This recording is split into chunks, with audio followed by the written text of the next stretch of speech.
Hello বন্ধুরা, নতুন একটা ভিডিওতে তোমাদেরকে স্বাগতম। জগদ্ধাত্রী ধারাবাহিকের আরও একটি নতুন পর্বে দেখা যায় যে সংকল্প ও কাকনের ভাত খাবারের অনুষ্ঠানে শেষ করে বাড়িতে চলে এসেছে কৌশিকী। আর কৌশিকী বাড়িতে এসে সকলের সামনে জানিয়ে দিয়েছে যে সে তার কোম্পানিকে এই বাড়ির একজনের নামে লিখে দেবে।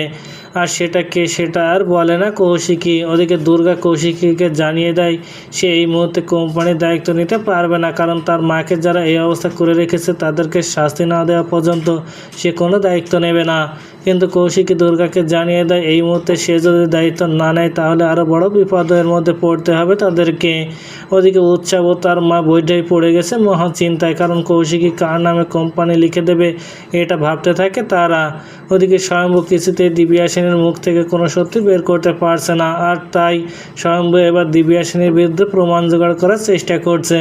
ওদিকে হঠাৎ কাউকে কিছু না জানিয়ে দুর্গাকে অফিসে ডেকে একটা মিটিংয়ের মাধ্যমে সব দায়িত্ব বুঝিয়ে দিয়েছে দুর্গা।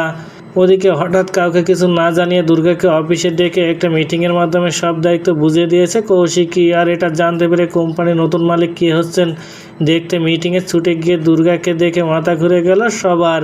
তো বন্ধুরা, কী ঘটতে চলেছে গল্পে এবার জানতে হলে আমাদের সাথেই থাকুন। ধন্যবাদ।